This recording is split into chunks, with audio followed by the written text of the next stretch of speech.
Señor decano, señores directores de las escuelas de ingeniería, señora directora de la Escuela de Arquitectura, señores coordinadores, señoras y señoritas coordinadoras, señores docentes, estimados estudiantes, y cómo no mencionar a nuestro excelente expositor, doctor José Carlos Cuadrado. Tengan todos ustedes muy buenos días y bienvenidos al seminario webinar rumbo al bicentenario y nuestro aniversario, Prospectiva de la Ingeniería y Arquitectura en... Sin mayor preámbulo, invitamos a dar las palabras de bienvenida a nuestro señor decano de la Facultad de Ingeniería y Arquitectura, doctor Edward Freddy Rubio Luna Victoria. Bienvenido, señor decano. Muchísimas gracias, profesor Fernando. Bueno, en primer lugar, saludar y agradecer a nuestro ponente el día de hoy, el doctor José Carlos Cuadrado, que muy gustosamente aceptó la invitación de poder participar en este seminario webinar organizado por la Facultad de Ingeniería y Arquitectura para poder realizar este trabajo académico con nuestros estudiantes y las 9 escuelas que tiene la facultad. En ese sentido, también como parte de ya en rumbo al bicentenario y conmemorarse los 29 años de nuestra universidad, quisimos hacer estas actividades en pro de aniversario también, y para fortalecer también las experiencias, el conocimiento, cómo va avanzando la ingeniería en estos tiempos de pandemia que nos ha tocado vivir, en este trabajo remoto que se viene desarrollando, cómo está el mundo, cuáles las perspectivas. Y nuestro ponente, el doctor José Carlos, como presidente de la ICIL de Portugal, creo que tiene un panorama general de todo cómo va la ingeniería en el mundo. Y para eso, el día de hoy nos va a deleitar con su ponencia para poder conocer estos avances que se van desarrollando en el mundo a través de la ingeniería y la arquitectura, porque nuestra facultad que nosotros engranamos aquí es la ingeniería y arquitectura, así se llama nuestra facultad, y también trabajamos con los arquitectos y los ingenieros de la mano para el desarrollo y formación de profesionales competentes en el mercado de nuestro país y el mundo también. Así que bienvenido, doctor José Carlos, Aquí tenemos la plana directiva de nuestra universidad, nuestros directores de escuela, los coordinadores de carrera también. Nuestra universidad tiene 12 campus a nivel nacional, solo en ingeniería somos en promedio de 25,000 estudiantes, de los cuales tenemos nosotros acá 9 carreras, Así que bienvenido nuevamente a nuestro país virtualmente, y habrá la oportunidad de visitarnos cuando haya la presencialidad. Así que un abrazo, bienvenido a nuestra universidad, y le dejamos para que pueda usted presentarnos. Muchas gracias. Doctor Fernando. Ok, muchas gracias, señor decano. A continuación, la presentación de nuestro expositor, del doctor José Carlos Cuadrado, por parte del director de la Escuela de Ingeniería Ambiental, el doctor Eduardo Espinosa Farfán. Doctor Espinosa, por favor.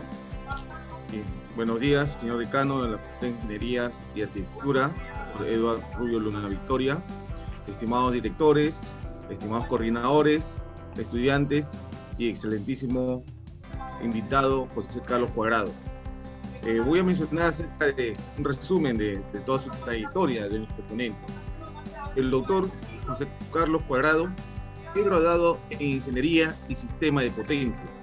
Tiene una maestría de automatización industrial y una maestría en Ingeniería Electrotécnica y de Computadores.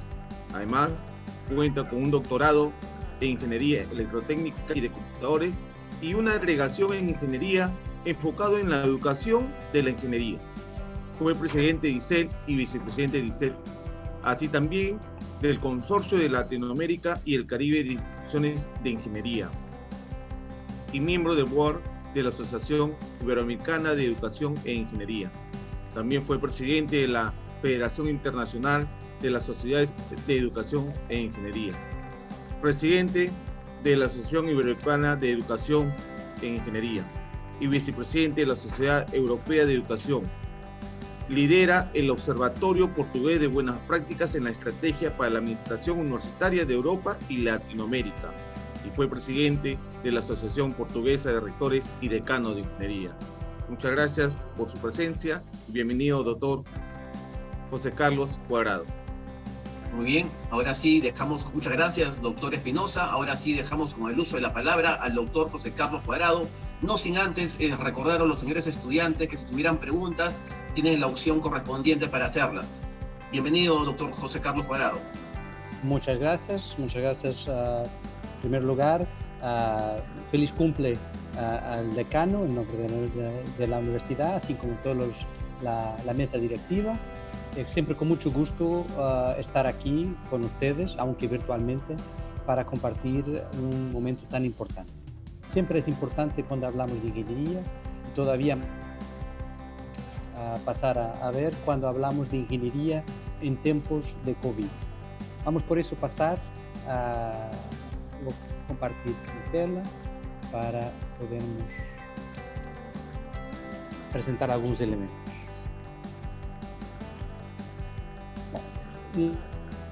Y me gustaría concentrar un poco en los cambios y cómo la ingeniería se mostró en tiempo de COVID como algo fundamental. Lo primer elemento es el papel de los ingenieros en la respuesta a la pandemia. Toda la estructura genética del virus se secuenció en pocas semanas y se realizó con la ayuda de científicos y de los ingenieros.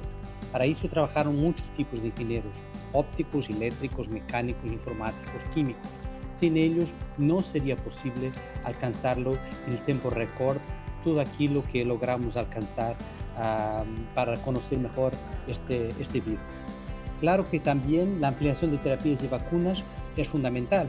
Ayer mismo se hablaba que hay una vacuna de una farmacéutica alemana desarrollada y que logran hacer en algunas dosis, pero cuando ver la necesidad de hacer 1.000 millones de dosis, eso sí es un gran desafío de ingeniería. No se puede hacer sin una aplicación constante y los conocimientos que los ingenieros tienen. También mantener la integridad de la cadena de suministro. Ustedes se dieron cuenta que a lo largo del año 2020 muchas cosas pararon, pero todavía las personas siguen pudiendo vivir y dentro de la sociedad que tenemos hoy día. Y esto porque la cadena de suministro permitió llevar equipos como máscaras, por ejemplo, productos químicos y todo lo que se necesitaba para fabricar las vacunas, las terapias y todo lo que proviene de todo el mundo. O sea, esta cadena de suministro es una prueba de la mayor vitalidad que la ingeniería hoy día lo tiene. Aplicamos la inteligencia artificial, la aprendizaje automática para facilitar el rápido desarrollo de terapia, para identificar rutas prometedoras que te conducen a intervenciones terapéuticas. Por ejemplo, qué medicamentos pueden usarse para evitar que los antígenos del estilo del virus que permiten que el virus entre las células e ingrese en las células. Eso todo, la inteligencia artificial nos permitió conocer en muy poco tiempo. Y claro, la ingeniería ha permitido el teletrabajo. Si esto había sucedido hace 20 años, ¿dónde estaríamos?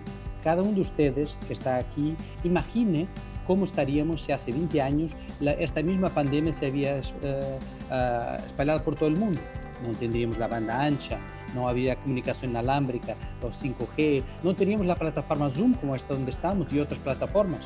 Y todas estas tecnologías han sido elevadas por la pandemia, pero ya estaban desarrolladas. La ingeniería había preparadose para poder enfrentar este tipo de retos.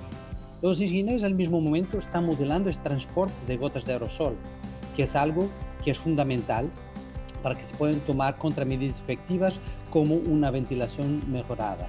O sea, un campo de estudio fundamental para prevenir o por lo menos disminuir los efectos de la segunda ola de esta misma enfermedad. Hay por eso 4 temas claves en que se encuentran las innovaciones para la respuesta a esta pandemia y que se están enfocando durante el largo de 2020. Son la seguridad, la calidad de vida, la salud y medicina y la sostenibilidad y recuperación. Hablemos de cada una de ellas para entendernos bien cuál es el impacto que tiene la ingeniería en todas ellas. Primero, en términos de seguridad, encuentra los centros de pruebas, asignación de recursos, una difusión equitativa de información precisa, la utilización de inteligencia artificial y la protección de trabajadores de salud. Todos estos fueron fundamentales para garantizar que los números, que ya son horribles de enfermedad a lo largo del planeta, así como de muertos, no son como 10 veces mayores, más grandes de lo que podrían ser. La calidad de vida, las prácticas saludables de alto aislamiento, evitando la angustia social. Hay reportes que la pandemia del siglo pasado, la influencia española, había matado mucha gente de alto aislamiento igual, porque la angustia social creó problemas tremendos que conducen e influenció mucho en la sociedad entre guerras, entre la Primera y Segunda Guerra Mundial. Tercero, la salud y la medicina. Tenemos las tecnologías médicas, la producción de suministros médicos, aplicaciones para controlar la salud física y mental, herramientas para personas mayores. Todo eso crea innovaciones fabulosas. Hoy día, por ejemplo, mi universidad participó activamente en una aplicación que existe por todo en Portugal y ya en otros países, donde nos permite saber, que está en nuestro teléfono, nos permite saber si en algún momento tuvimos en contacto con alguien en los últimos 14 días que tuve el COVID-2. La sostenibilidad y recuperación. Bien, sabemos nosotros que vamos a salir de esto y por eso hay que empezar a preparar la recuperación económica, social y política y pensar en elementos como por ejemplo el material médico reutilizable. Hoy día se encuentra uno de los factores más influentes son todas las máscaras que se encuentran por todo el mundo, por lo piso y que al final se van todas a llegar al océano y así con un nivel muy grande de polución. Pero hay que saberlo que el post-pandemia no será igual al pre-pandemia. O sea, no esperemos volver al pasado, vamos a ir rectos al futuro con otro tipo de innovaciones, otro tipo de vida. Y eso nos aporta mucho lo futuro de la educación y cómo eso está influenciando toda la sociedad, empezando por aquel que se llama como objetivo llegar a la educación digital computarizada, DIC-COMP-EDU, internacionalmente así conocido. Este futuro de la educación, que pasará para un normal dentro de la sociedad, también a nivel productivo, es como traspasar el concepto que existía de industria 4.0 para la educación 4.0. Este traspase es fundamental. Si queremos tener algo que en el futuro tiene todas las características que lo pedimos para nuestra sociedad, vamos a tener que tener una educación que al mismo tiempo nos prepare para esta vida distinta de post-pandemia. Por ejemplo, la comunicación. La comunicación se existía en las clases, como existía en muchos sistemas organizativos, como del tutor que comunica directamente a los estudiantes. Está cambiando. Hoy día se espera, y ya durante la pandemia y claramente después de la pandemia, que todo este tipo de intercambio se haga a todos los niveles, que todos comunican con todos y todos pueden trabajar en conjunto y que la conexión al tutor sirve como un soporte más que todo y no propiamente la indicación de qué deben hacer. Esto también se trasvasa para el trabajo, el mercado de trabajo, donde no se espera directivas constantes y tener un tipo de trabajador que está cumpliendo órdenes, pero sí que es creativo y logra, una vez entendiendo el objetivo, desarrollar su mismo trabajo, su mismo importancia para la sociedad. Por ejemplo, hoy día se tornó normal, como vimos en universidades como la UCB, pasar para online, pero no creo que volvemos directamente a la educación solo en local. Creo que vamos a terminar en algún momento en el centro, que será la aprendizaje blended, la mixta. Este tipo de aprendizaje va a ser la norma futura y nos va a permitir realmente aprovechar lo mejor de los dos mundos. Aquello que es la educación convencional de alta calidad que existe por el mundo y al mismo tiempo cómo funciona la utilización de los recursos digitales. Esto, una vez más, no es solo se aplica a la educación, pero se aplica también en el mundo. Vamos a seguir muchas de las tareas que existen hoy en el mundo, que pasaron para remotos, que pasaron para digital, nunca volverán al paso anterior. Hay por eso un nuevo paradigma digieducacional que pasa por muchas cosas, por ejemplo, y soportada por números de dispositivos que son enormes. Nuevos métodos y formas de trabajo, por ejemplo, lo concepto BYOD, que trae tu propio dispositivo, pasa a ser una norma fundamental del sitio de educación y del sitio de trabajo. Algo que nos permite incorporar lo que tenemos nosotros de dispositivos en la vida laboral. También la aprendizaje interactivo, el concepto de que uno tiene que estar solamente en una plaza para aprender lo que sea, cada vez se torna menos importante. Hay por eso nuevos roles educativos, roles pedagógicos, claro, rol de gestión del proceso, pero también un papel social y un rol técnico que es totalmente nuevo en la sociedad que vamos a encontrar post-pandemia. Por eso, al propósito de la estrategia, la educación abierta a nuevos métodos y formas de aprendizaje a través de tecnologías digitales va a ser una nueva reta y pasa a ser parte de la estrategia de mejorar las competencias de los estudiantes, pero más que todo, desarrollar el pensamiento informático. O sea, pasa a ver el concepto de la lengua de educación digital. Y eso corresponde a tener muchas competencias. Y habrá competencias que tienen que ver con las de educación, del educador, otras de quien aprende, del aprendizaje, pero también las competencias que están en el entorno entre los dos.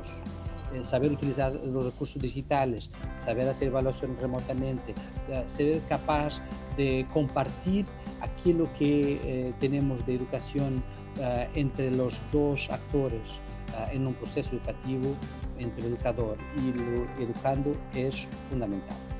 Hay también un nuevo tipo de lenguaje. Hoy día, cuando uno dice, usted, por ejemplo, habla inglés, dice, sí, yo tengo competencias B2, y eso significa que es un experto ya en inglés. Esas mismas competencias pasan a ser fundamentales como integración de nuestro currículo.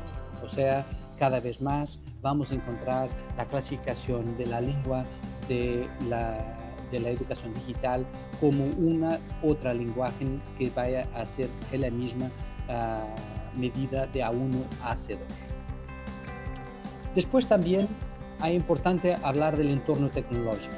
Empezamos por aquello que se llamaba el entrenamiento a distancia, después seguimos de este entrenamiento a distancia para el e-learning y ahora cada vez más para web learning, o sea, el aprendizaje soportada en ambiente móvil. O sea, ya no se requiere estar en un lugar específico para aprendizaje conectada a nada, pero sí pasar a tener esta conexión siempre y en cualquier lugar. Los recursos tecnológicos de aprendizaje de educación por eso cambiaron. Conferencias como las que estamos viendo ahora, y ustedes están viendo síncronas, van también ser muy soportadas síncronas y asíncronas. Eso corresponde a muchas de las herramientas que aquí presento y que ya están muy difundidas. Al mismo tiempo, tenemos que entender que cuando se hace una práctica, se hace un trabajo en común, también ya hay muchas herramientas que sean síncronas, que sean asíncronas y que cada vez más están disponibles para todos, en todo el mundo. Y eso es la base de comunicación interactiva y para un mundo muy global. Los tutoriales están también disponibles una vez más a través de síncronos o asíncronos. Y créanme, las herramientas que tenemos ahora y que están aquí presentadas y son muy difundidas, son apenas las primeras, son las pioneras. No son las mismas. En 10 años probablemente no hablaremos de muchos de estos como herramientas de referentes porque aparecen nuevas que antes no se conocían. ¿Cuántos de ustedes, por ejemplo, conocían la plataforma Zoom hace 2 años? Todo eso significa que hay un cambio muy grande en todas las plataformas. También la evaluación de procesos, de procedimientos, de personas, pasa a permitir ser hecha de una forma síncrona o asíncrona. Y con eso permitir una mayor flexibilidad hasta para el autoaprendizaje de todos los que lo quieren apuntarse a eso. La la educación, la clase tradicional y a distancia cambian por eso de concepto. Pasa a haber mucho más tiempo necesario para preparación y mucho más tiempo dedicado a proceso después de la lesión, reduciendo mucho el tiempo de contacto en términos de educación, pero también en términos de comunicación. Hoy día, en todas las empresas por el mundo, nadie piensa en tener reuniones de 2-3 horas porque no son rentables. Estamos hablando cada vez más en reuniones un máximo de 45 minutos para poder abordar temas complejos.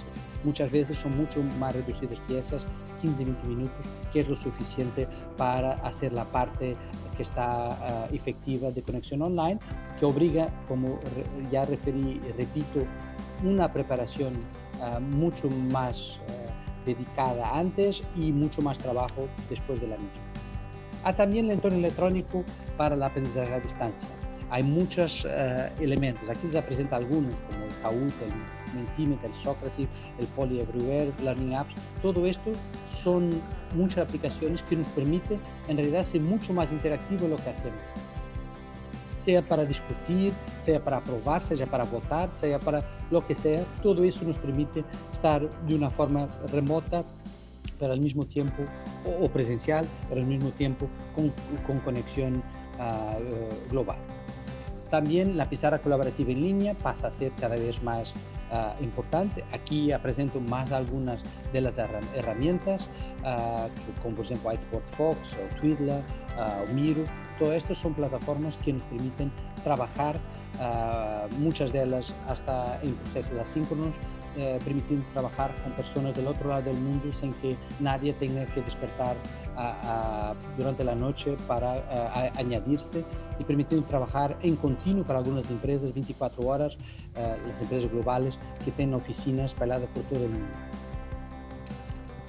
También en términos de los MOOC que aparecieron, como ustedes saben, y que crecieron y siguen creciendo en términos nominales, que hasta 2019 tuvieron un crecimiento que muestra que no es apenas una experiencia y un fenómeno pasajero, que atingió una maturidad muy grande. Hoy día nos permiten seguir aprendiendo cuando se quiere. En realidad, el inicio de este año, por la pandemia, se muestra que mucha gente aprovechó precisamente de que estar aislado para aprender. Y eso es algo fabuloso, muestra que hay realmente aquí muchas competencias que pueden ser desarrolladas. Claro que eso va a cambiar totalmente la estructura social que tenemos hoy día. Aspectos legales, organizativos, pedagógicos, materiales, técnicos de implementación van a cambiar bastante. Pero como pueden ver en la imagen a la derecha, será mucho más difícil volver al tema en que el maestro va a estar directamente delante de cada uno ahí explicando algo, porque las personas aprendieron que hay otras formas de se poder aprender y que esta no es necesariamente la mejor en grande parte de las situaciones. Hay naturalmente excepciones. Por eso, las ventajas de las nuevas tecnologías, con flexibilidad, la posibilidad de enfoque individual personalizado, una autorregulación, un aprendizaje permanente que permite el reentrenamiento continuo, una amplia gama de alumnos, ya no son solo los convencionales, son todos los que necesitan tener estas competencias. Pasarmos en términos de comunicación de dispositivo electrónico para un lenguaje natural, o sea, ya no tiene que saberse hablar computés o ningún tipo de lengua rara para que se pueda trabajar en cualquier momento y en cualquier lugar.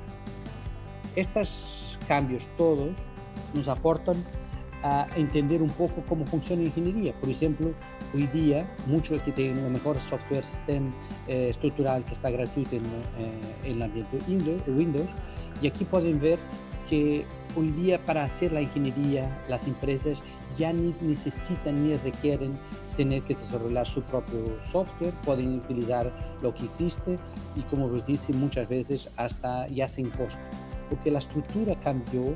Ya no es la existencia de los programas que les interesa, pero sí a la sociedad interesa los productos que con ellos se pueden hacer. Por eso ya hay herramientas que pueden hacerlo, cosas como modelación por computador de todo lo que se hace, incluso la pandemia, mucho se hizo en ese campo.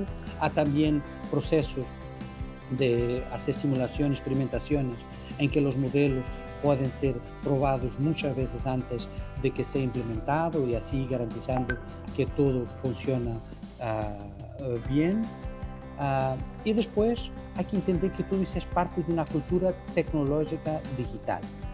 ¿Qué es la tecnológica digital?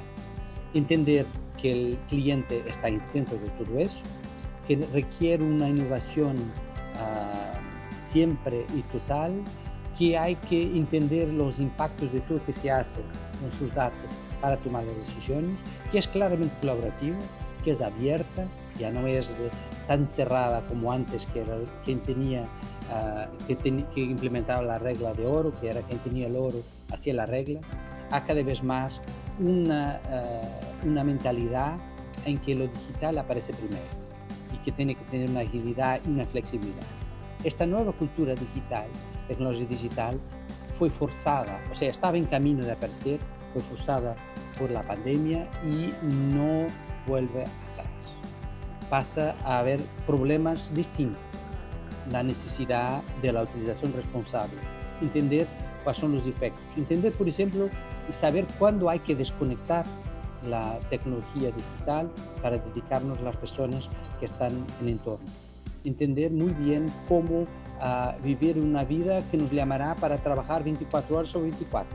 Hay que saber hacer los recesos, las pausas y ordenar su vida.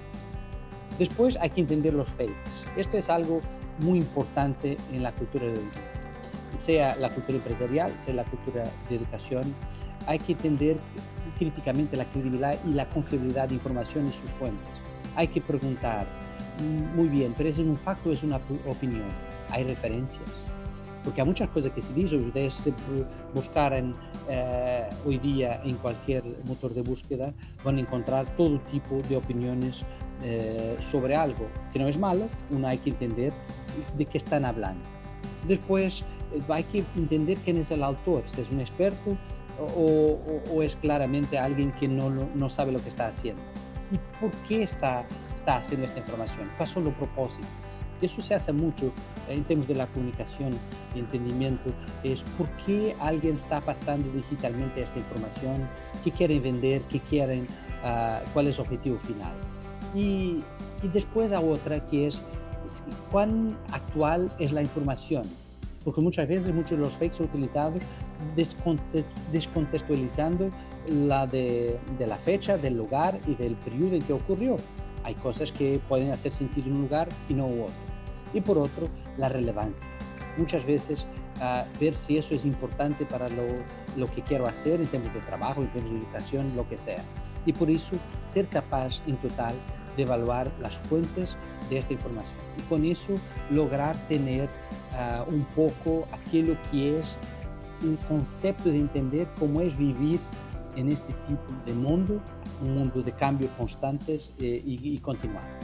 Por eso quería agradecer, muchas gracias por permitirme compartir con ustedes este día esta semana, esta celebración tan importante, y al mismo tiempo permitir que los comparta un poco de que será el admirable mundo nuevo soportado por el infinito.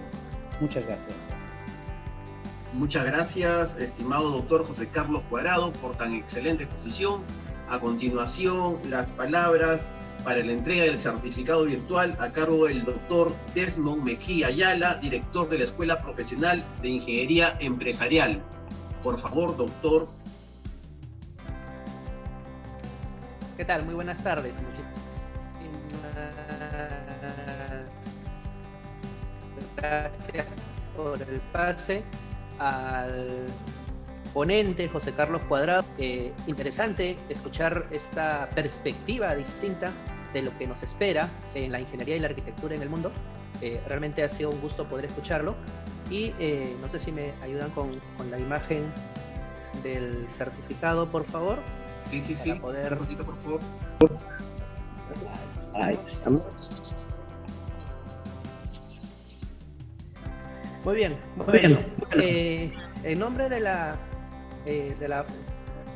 a nombre de la Facultad de Ingeniería y Arquitectura de la Universidad César Vallejo, se hace entrega del certificado como ponente en el seminario webinar rumbo al Bicentenario, que le llevó el nombre de la ponencia Prospectiva de la Ingeniería y Arquitectura en el Mundo, al doctor José Carlos Cuadrado. Muchísimas gracias por su experiencia y por compartir este conocimiento con nosotros.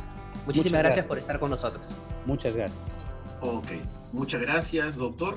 A continuación, las palabras de agradecimiento por parte del director de Ingeniería Industrial, el doctor Robert Contreras Rivera. Bienvenido, doctor Contreras. Muy amable, por su venia, señor Fernando. Distinguidas autoridades presentes, distinguido doctor Edward Rubio, distinguido ponente José Carlos Cuadrado, la gratitud infinita a nombre de la Universidad César Vallejo y de la Facultad de Ingeniería y Arquitectura por ilustrarnos con esta maravillosa ponencia, el cual ha enriquecido a cada uno de nosotros, y con el compromiso y comprometidos cada uno de los presentes a realizar la difusión pertinente con nuestros estudiantes esta maravillosa ponencia, el cual nos quedamos maravillados porque fue muy ilustrado, el cual estamos muy gustosos, orgullosos de contar con su presencia en este evento galardado con esta maravillosa ponencia y un tema muy innovador, muy prospectivista, con una visión hacia el futuro basado en diversas herramientas de gestión. Muchísimas gracias a nombre de la Universidad César Vallejo y a nombre de la Facultad de Ingeniería y Arquitectura y de todos los estudiantes, el cual estarán muy contentos de recabar esta información que somos responsables de hacer la difusión. Muy gentil, muchísimas gracias.